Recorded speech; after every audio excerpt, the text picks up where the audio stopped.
Hello and welcome to Shaka Extra Time. I am Paul Ndiho, and joining me on Shaka Live is Shaka Sali himself, aka the Kabale Kid. Hello, Shaka. Hello, Paul. How are you today? I'm hugely terrific. Before we go to Shaka, let's welcome all our Facebook followers watching us live from all over the world.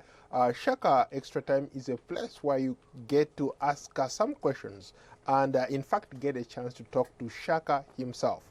Shaka, today we are talking about the developments in Southern Africa, and we'll also maybe talk briefly about what's going on in Uganda. But first, let's go to South Africa.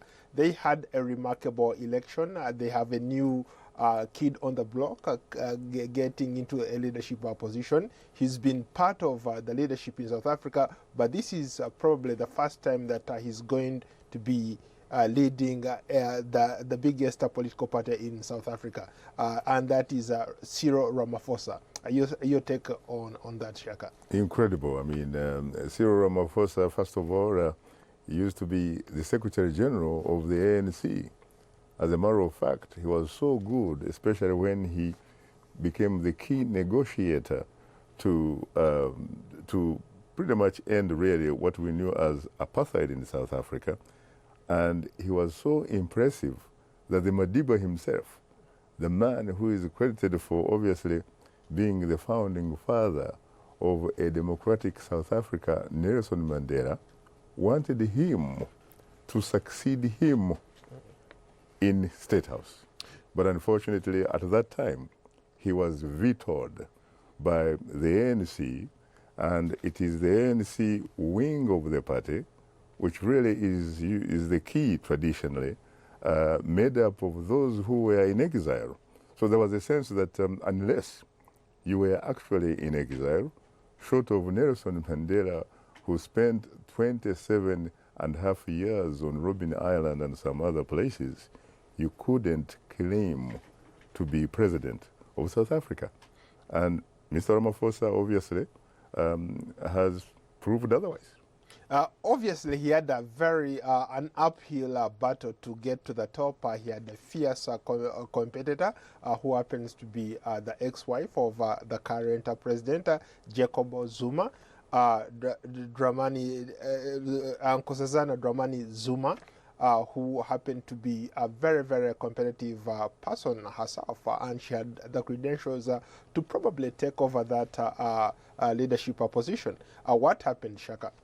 I think democracy worked. South Africa has obviously demonstrated the fact that it is arguably the only country where democracy is working. As you said, of course, as you rightly said, you had Dr. Dramani Zuma, very well qualified for that particular position, but also having the advantage, for example, of the key support of the incumbent president, Jacob Zuma, who obviously happens to be, her former husband. So they had all these resources and a lot of things and goodwill and what have you, but eventually it boiled down to the average ANC delegate. South Africa, unlike a lot of other African countries, there is freedom of expression. There is the idea that you are free. You can actually do what you want to do, so long as whatever you want to do is within the law. And I think what happened was Cyril Ramaphosa, a kid who was born in Soweto, and he will obviously, if he becomes president in 2012 when they have elections, who knows, he could even become president, in fact, before then. He will have been the first kid from Soweto to be president and sit in the Union House in Pretoria. This man comes from a very small, some would say politically and socially insignificant community. The Venda. The Venda. Yeah. The Venda, they're very, very small. You can't compare them with Zulu or Kotsa and what have you. And in fact, that particular group was actually even looked down upon socially and politically. And I was told at some point that if you are part of the vendor, you probably don't really have any business trying to aspire to become the #1 citizen of the Republic of South Africa. Obviously, it looks like Cyril Ramaphosa becomes an exception. It's interesting that you talk about his background in that light. There are people who argue that despite the fact that he has come from very humble beginnings, a very small community, he's arguably one of the richest men in town, in the country, so to speak. He's also married to the daughter of the richest person in South Africa. The daughter or the sister? Yes. The sister of the richest. Yes. One of the and richest so people. that makes them a very, very powerful couple. But besides that, there are people who argue that he is actually a sellout. He has not done much for his people, yet he has benefited on the backs of the people who put him there. You know, of course, he has never been president.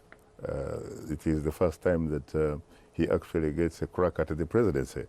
So I think it would be premature, honestly, for us to prejudge him. I think we should give him the benefit of the doubt and see, in fact, whether he makes it to the presidency. And once he does, we'll be looking at the policies, frankly, that he comes up with. Mind you, the ANC is also a very democratically organized political party, unlike a lot of really political parties on the continent. It has 6 people at the top who form really the policy-making body. And in fact, when you look at the people who were voted in and what have you, it seems to me it is a split between those who supported Mr. Ramaphosa and those who obviously come from the background that supports the Zumas and what have you. So it seems to me that you are going to have actually a variety of views, or divergent views, which is healthy for democracy. Because democracy is not about monopolizing anything. Democracy is being in a position where you negotiate, and eventually you sort of compromise. That is when democracy becomes really what it should be. By the way, this is a very interesting man because apart from being born in Soweto, his father was a policeman. He's also a man, obviously, who has benefited out of the ANC policy of black empowerment. That's how he made his money. He was the chairman, for example, of MTN. Yeah, you know MTN, of course, in the business of cell phones and all that kind of stuff. The biggest career on the continent. Biggest career on the continent. Yeah. He also was, in fact, the owner of McDonald's South Africa. He was in a lot of other things, and also he's a farmer, by the way, and you cannot believe this, Paul. He actually visited Uganda, where, of course, there is a subsidiary of MTN, which is chaired by a kid from Kabale called Charles Mbire. And he met with President Yoweri Museveni. President Yoweri Museveni took him to his farm. He admired the Ankole cattle. And guess what? He actually bought more than 40 Ankole cows, which were taken to Kenya for figuring out scientifically how they can actually make them fit in the climate of Southern Africa. And apparently, the last time I checked, he now has more than 100 cows that you call Ankole cattle. Mm-hmm. He's a very interesting man. Interesting. What's at stake for him? Obviously, yeah, he takes on the mantle from Jacob Zuma, who has been grappling with a lot of corruption charges. The country is not doing very well economically, politically. That's also debatable. There are so many things at stake. So what does he need to do to reunite the country, to bring the people together? When you look at how people voted, they voted along, I guess, along 2 lines, one supporting him and another one supporting Mrs. Zuma. So what does he need to do to keep South Africa going forward? It was a sort of really a split vote because people were saying that it was too close to call. In which case, what he has to do, frankly, is to figure out a way of bringing everybody together. First of all, you can look at the reaction, especially from, like foreign investors and what have you, They like, especially, they like the fact that they can deal with a Ramaphosa, who obviously happen also to be probably part of their club, because this is not a guy who is poor. He's one of the richest people in South Africa. He is very much, for example, supported by people who are in business. He's very much supported by people who are potential investors and what have you. And you can see how the banks reacted, for example, the stock exchange, Johannesburg Stock Exchange and what have you, everything is right on the money. But what about the ordinary guy in South Africa? Can he, in fact, identify with that ordinary guy in Soweto, where he was born and grew up? Can he do that? Everybody is waiting to see whether, in fact, he can. Because the person, in fact, who was supposed to be very strong in terms of reflecting populist, types of policies and what have you, who felt that you did have really figured out a way of, sort of dealing with this huge inequality between the white former rulers of South Africa, who still economically control pretty much everything, really. That you have to figure out a way of creating jobs, providing opportunities, especially in education and what have you, and bringing out the indigenous South African blacks. He has to figure out a way how to hold the backs, really, of the people who look like the kid that was growing up in Soweto. Shaka, you bring up a very interesting point. When you talk to a lot of people, especially from that region, they seem to say that despite the fact that ANC has been at the mantle of power, they have been in leadership position since the end of the apartheid regime, nothing has really changed for black people, apart from a person like Ramaphosa, who has benefited from that black empowerment, a policy that was brought in by ANC to benefit people who are very close to, who had very close business interests with the regime. The ordinary folk has not benefited from this whole system. Actually, some people have argued that maybe some of these black folks were better off during apartheid than they are today. How do you respond to that kind of criticism? I think that those critics probably maybe generalizing simply too much, really. I have had about 2 or 3 occasions to visit South Africa, and I have seen some kind of difference really going on. It is true that there's a lot that has still to be done, but there is no question that there are some significant improvements. For example, there are more black people, for example, that attend university than at any one time before. These are kids that are going to get modern skill sets that are going to allow them, enable them, participate in a modern economy. A person like Ramaphosa, he is who he became because he went to university. You were talking about Ramaphosa. He's a lawyer by training. And by the way, he also has a lot of honorary doctorate degrees from a lot of universities, both in his own country and in this particular country here.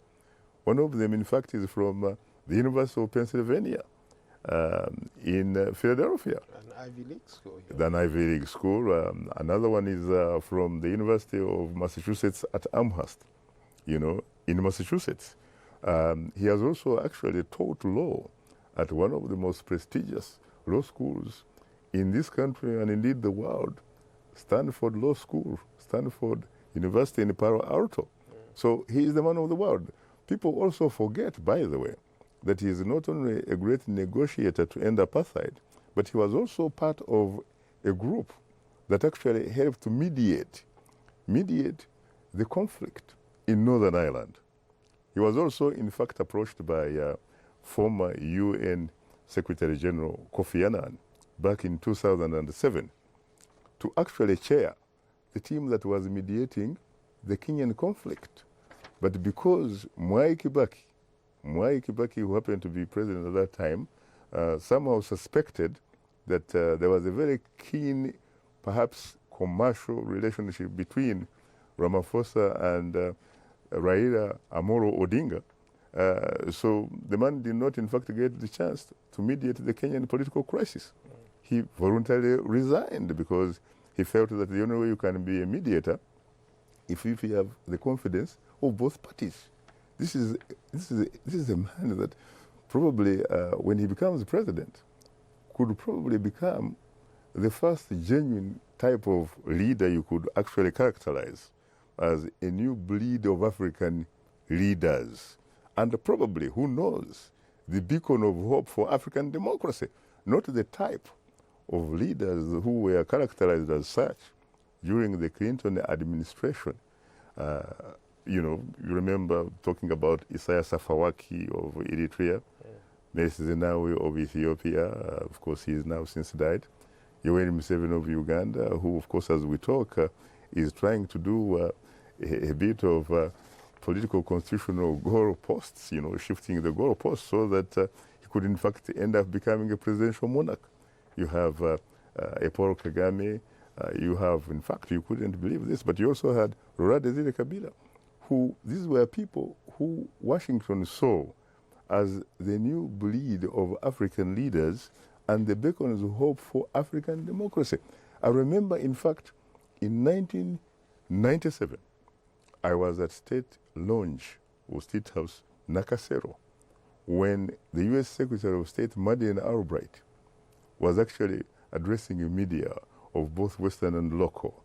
And she pointed at Yoweri Museveni next to him and said, "You are the beacon of hope for African democracy." I looked at her and I said, what is she talking about? You know there is a saying, Paul, that time is the greatest friend. I mean, rather, time is the greatest friend of the truth. Correct? Yes. Time is the greatest friend of the truth. I think I have since been proven. My constant enemy is ignorance and prejudice. or prejudice. Yes. Not her constant. That is her worst enemy, because her constant companion happens to be humility.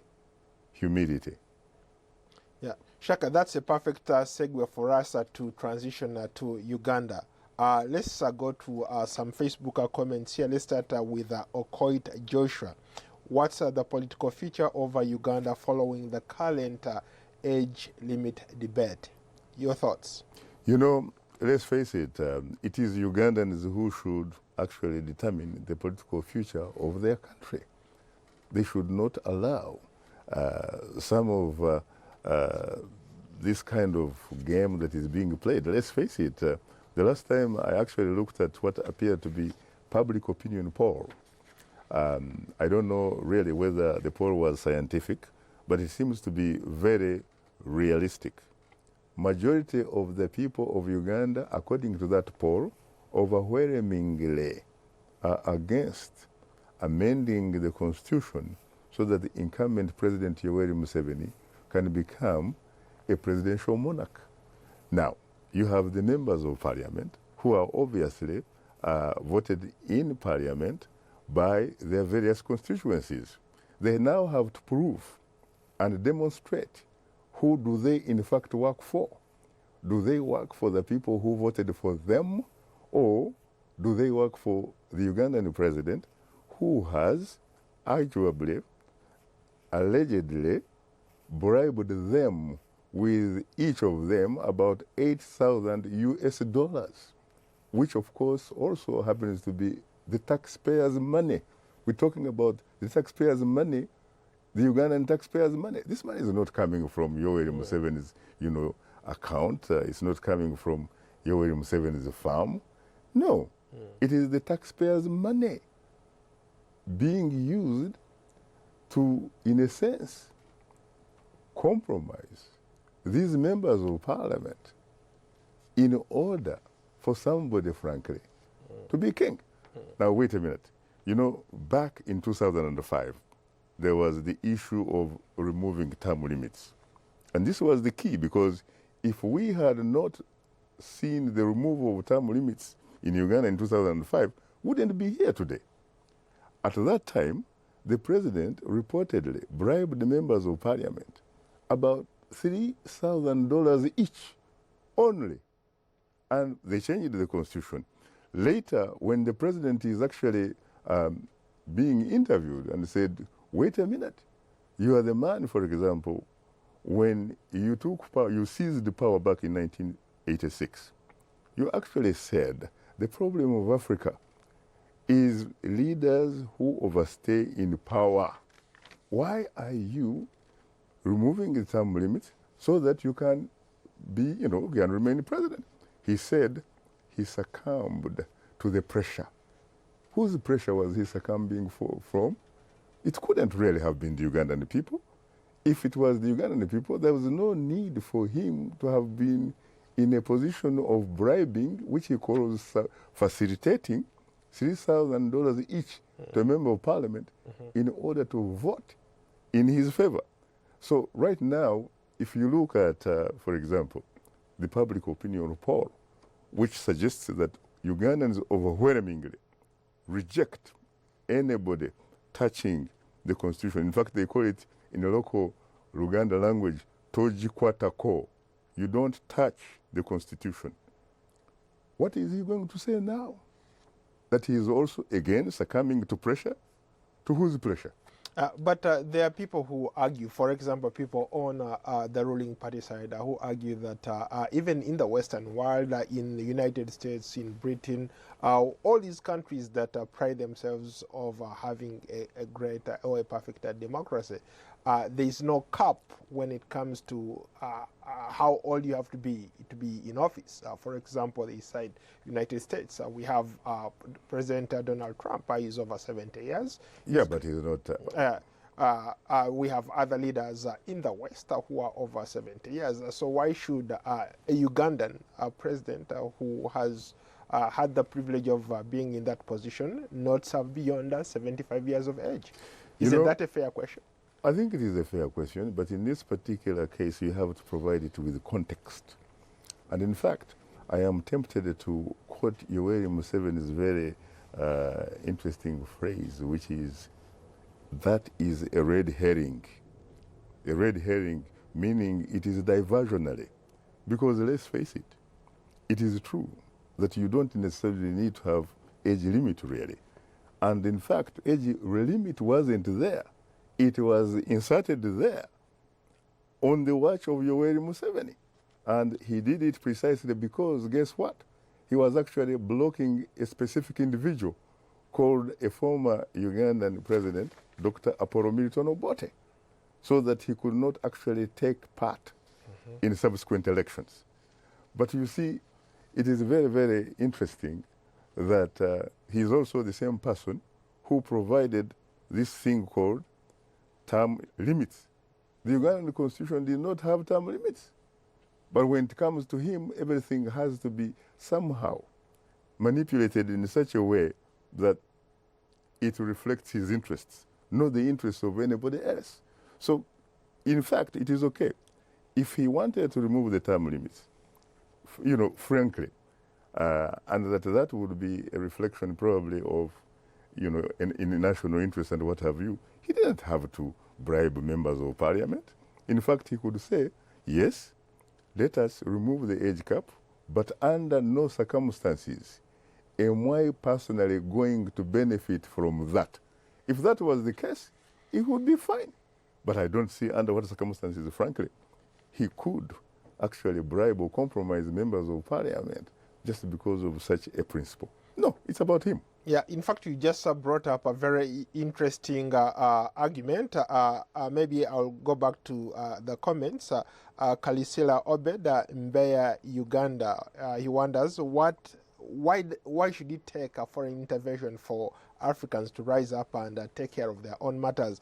Maybe I could also add that you just brought up an issue here where in this bill, the particular bill 102B that they are fighting about, they are talking about, they have inserted in a clause that they want to amend the constitution because they think that having 5-year term, a person doesn't get to do what he's supposed to do in those 5 years. So they are basically, they want to change it to to amend it to make it a 7-year term for the president and a 7-year term for members of parliament. Would you agree with that kind of argument they're putting forward?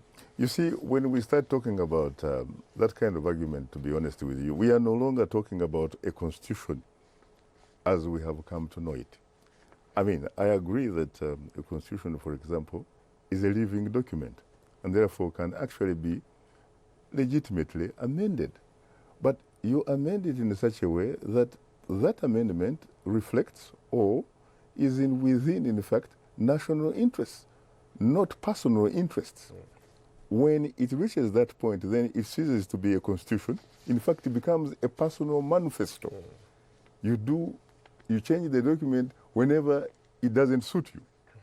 And it's like you have two teams really playing football. And for you, it is okay to score. But when it comes to your opponent, when he approaches the goalpost, you have the power and you have the ability to shift the goalposts so that your opponent cannot score. This is what is going on in Uganda. We're not talking about a constitution here because, first of all, let's face it, when a president either seizes power or assumes power, what does he do? If he's a Christian, he raises the Bible and swears to defend and protect and uphold. If you really supposed to be the guardian of that constitution, why should you change it when you feel that it doesn't reflect your personal interests? I should see the international community weighing in here and saying, you know what, if you do that, we are not going to do business with you. We'll treat you just like somebody who is a colonel who sees the power through AK-47. Shaka, what are you talking about tomorrow? Tomorrow we are talking about U.S.-Zimbabwean relations. Interesting. Okay, let's final quick question. A personal question from Charles Kembe Kampewa from Zambia.